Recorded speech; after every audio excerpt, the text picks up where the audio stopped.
Hey guys, welcome back to Madeira Farms. In this video, I am going to just take you along with me as we work through the week here in the bakery.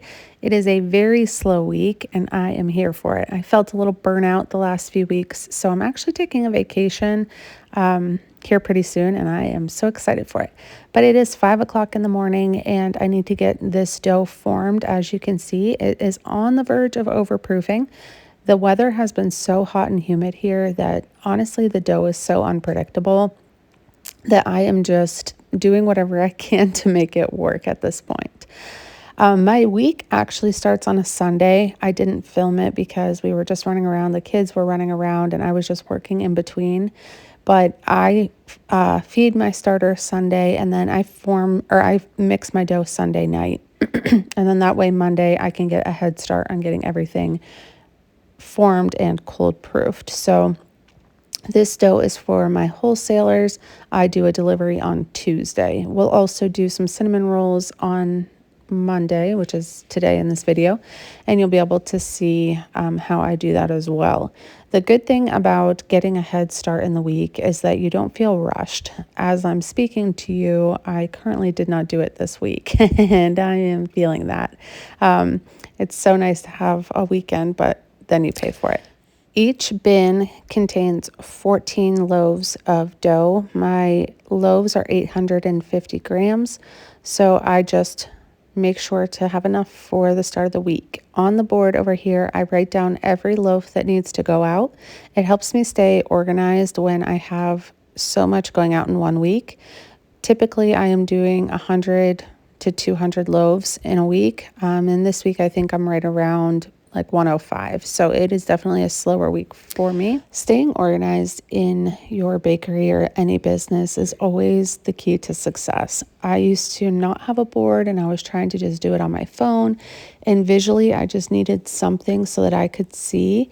I have to do 10 jalapeno loaves. Okay, these are all done. They're cold proofed. And it's just like a way for me to triple check that I am staying on top of it. When it's just one person, it's a little hard to keep track of everything that needs to be done. So I always say put as many whiteboards as you can or need to just to stay organized. It'll save you in the long run. So this batch of dough is all going to wholesalers. I have a wholesaler delivery, 2 wholesale deliveries on Tuesday. One gets cinnamon rolls, so we'll have to work through that today as well. But as you can see, the dough is definitely close to overproofing, but no worries. It'll definitely turn out perfectly fine. And oh gosh, it's like spilling over the table there. As long as the dough is not super watery, like if I did that and it was overproofed, it would all just like fall apart. It wouldn't be able to stay on the table. So that's a good sign. Jalapeno cheddar has become one of my most popular flavors. I've always done it, but people just never really gravitated towards it. And now it seems to be the one that everybody loves. So I'm here for it. I love jalapeno cheddar. It makes a perfect grilled cheese. Once I have formed all of my loaves, I triple check as I'm putting them into my refrigerator that I have everything that I need.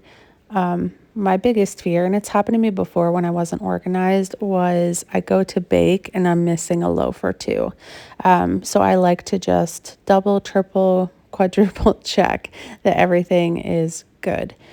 Another thing to keep in mind and to keep yourself organized is to always clean up after every bake or after every time you're in the bakery.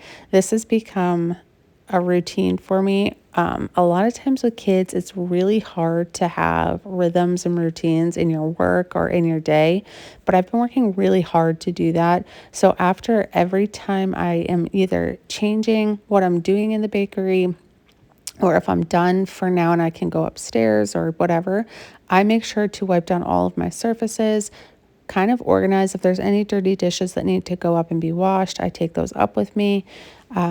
If there's any laundry that I can, throw in on the way out, anything that will help me stay organized and feel like clean and tidy is always good. So as you can see, I'm just going to hang up my apron, say that I'm done, and we can get out of the bakery for a little bit while those cold proof. Typically, once I'm done with the bakery stuff in the morning, I will go upstairs and get dressed to go out to the barn. I am in charge of doing all of the barn stuff because my husband works full-time off the farm. So I come out to make sure everyone is safe. We've been having some issues with predators lately, so that is my biggest concern. And then I'll get everyone food and water, make sure everyone is set to go for the day. I always take a walk over through our garden. As you guys know, I downsized our garden quite a bit and we moved it, and it has been thriving. So this is just a reminder, don't put your lids on tight. This exploded, went all over the wall, and fell out. So all the starter that I was going to use to make cinnamon rolls is no longer good. Thank gosh. I have this one here. I always do two just in case something crazy happens. And it did. Okay, so we just kind of had a major blowout, as you saw with my starter. I don't know why I just put my lid on. I've literally never done that before. And I heard something pop when I was upstairs. I still need to clean down some of the wall, but that was wild. One of my wholesale customers just reached out to me and they forgot to increase their order for the week. So I'm going to start 5 more loaves. I have the water and starter mixing right now. I was able to actually save some that was in here and pour it in there, so we're all good on that. I do need to make cinnamon rolls tonight, so that's why I kind of wanted to save some. But yeah, that was totally wild. I'm going to pour this into the mixer. Usually I don't let wholesale customers add on, but since it's a very slow week, I do have some time. I had some starter, so I was more than willing to give them a few more loaves. I hope you guys are enjoying this video. I'm doing it a little different. Things are just kind of loud around here. Both kids have been hanging out with me a lot, and yeah, so it is what it is. But I wanted to jump on and tell you guys something that I am starting this week, and I will report back. In my last video, I talked about how I was going to do the promo bags. I'll put some pictures up here of what those bags looked like. I can't remember if I showed you or not, but regardless, it worked really well. I had so many people that came up to buy some stuff at market, and they were $2-3 away from getting a bag. I had them buy like another cookie and whatever, and some people came up, they just wanted to buy the bag, and I was like, you might as well get some food to fill the bag. It worked out so well. People love it. They want to see more bags. They want to see more stuff like that. So it's definitely a great sales technique. I know I talked to you about that in the last video. I just wanted to follow up. But yeah, this video, we are just showing you kind of the whole week. This is a really slow week at the bakery, which I enjoy because then I get a little bit more balance in my life. I am doing my very first Saturday morning cinnamon roll pickup. What I did is I just posted on social media, asked if anyone would be interested in picking up cinnamon rolls Saturday morning. Overwhelmingly, everyone said yes. So we are going to be pumping out cinnamon rolls this Saturday. It's going to be self-service, so I don't need to be here. I'll just bake them early, get them put out. People can come from 9 to 11, pick them up. If they are pre-ordering, I'll have their names written on the label. I'll kind of separate them on the table, but I'm also going to throw a few more out there in case someone just drives by and wants to grab some. They'll be available as well. So I'll report back, let you know how that goes too. All right, it is Monday evening, right before I am getting ready to go to bed, and I am starting my cinnamon rolls. Since the dough overproofed, almost overproofed, I want to be very careful that all of my cinnamon rolls don't overproof.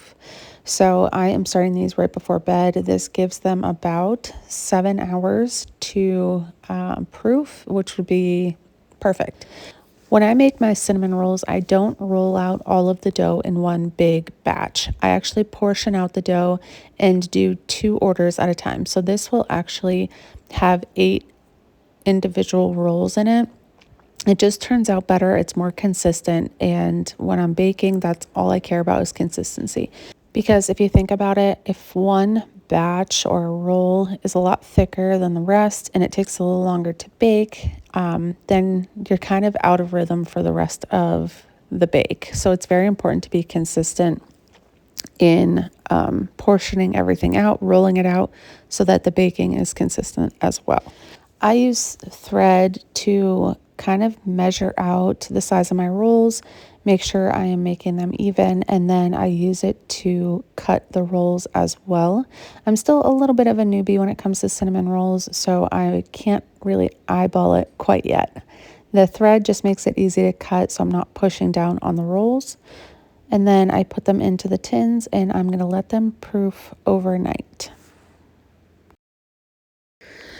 All right, it is bright and early and time to start getting bread in the oven. I wake up around 3:30, 4 o'clock. I turn on my oven. It does take about an hour for it to heat up. So what I'll do is I'll go turn on the oven and then I will go lay on the couch, set my alarm for an hour and let myself snooze a little bit longer if I'm feeling tired. If not, I will start editing a YouTube video or doing other work while the kids are sleeping and the house is quiet. So I like to get everything started right in the morning because that allows me to have the rest of the day to do whatever I want. So Tuesdays are actually a really great day for me because I don't have anything to do on Wednesday as far as starting dough or anything like that. So after all the bread and cinnamon rolls are baked and delivered on Tuesday, I kind of have free time to hang out with the kids, and I make sure that I don't have any work to do as far as editing or emails. I kind of just stay away from anything work related on Tuesdays after baking is done. I was finding that when I was delivering to so many wholesale customers that I didn't have a day to just kind of hang out with the kids. And since it's summer, it's really important to me. I want to. The reason I stopped working corporate is to hang out with the kids and be present, and I don't want to take that away being in the bakery. So wake up super early, get everything baked so that I have time to hang out with the little ones. And you guys can relate, I'm sure. So I pop it in the oven. I spray it down because I don't have a injector. So I use the garden sprayer just to get some moisture in there. I bake my bread for about 25 minutes. And then I open the back vents and bake it for another like 10 to 12 minutes. Sometimes my first bake, I have to bake a little longer just because it's not quite ready yet. When I don't have moisture already in there, it does take a little bit longer. So that first bake is always just a smidge longer than the rest of them. But all the bread is turning out beautifully, and that always makes me very, very happy. While the bread is baking, I also have the cinnamon rolls going in my upstairs kitchen. It just allows me to bake everything a little bit quicker. So those are baking. I'm going to go ahead and put the labels on. My dad is actually going to deliver everything for me today. He usually delivers on Tuesdays. So once that's done, we're done for Tuesday. So today is Wednesday. I fed my starter at 9 o'clock this morning, and for some reason it's taken quite a bit to get active. I like to see my starter have bubbles like this, kind of bubbling all the way to the top before I use it. You can see though, it's definitely getting there. And then this one is still playing tricks with me because the bigger container, I still haven't gotten used to what it looks like when it's ready. I'm used to everything just getting all the way to the top, but with this being so big, it just kind of plays with my mind a little bit, but we're getting there. So tonight we need to prep all of the loaves that are going to be for Friday. So what I'll do tonight is, like I said, it's Wednesday. I will mix all the dough tonight, wake up early in the morning, form it, and then get it cold proofed. And then I will probably bake it off on Thursday night, and then it gets delivered first thing Friday morning. I do have a couple special orders for Thursday. I think it's only a few loaves, so we'll get those included in this batch as well. But we're just looking for it to get a little bit better than this. You can see that it is definitely active, just not quite where I want it to be yet. So apparently I forgot to record me mixing dough and all that stuff Wednesday. But you get the gist of it. So I mixed all the dough and did all my stretch and folds, and I let it ferment overnight. And then this is later Thursday evening. I woke up Thursday morning, I formed it all just like you saw on Monday, and then got it all in the refrigerator cold proofed. And now I am going to bake it off. I did bake off a few of the special orders, and those already went out for Thursday. So this is just later on Thursday in the evening. I am baking everything off. That's going to be delivered first thing Friday morning. Now, I don't think there's a problem with me making everything the night before and delivering it the next morning. Some people might not want to do that, but it's just what I have to do for my sanity. I also had to get cinnamon rolls done that are going to be delivered Friday morning as well. So just like on Monday, what you saw, I do the same thing here. And the last thing before bed is packaging up all the bread. The last thing that I have to do is bake these cinnamon rolls. There's nothing better than ending your week with your house smelling like cinnamon rolls and getting everything delivered. So all I do here is just ice them, package them, and put on some labels and get these things delivered. Next week is going to be a very busy week, but I hope you guys enjoyed seeing what a slow week at the bakery looks like. Make sure to hit that subscribe button, and if you have any questions, leave them in the comments. I'll catch you next week. Bye, guys.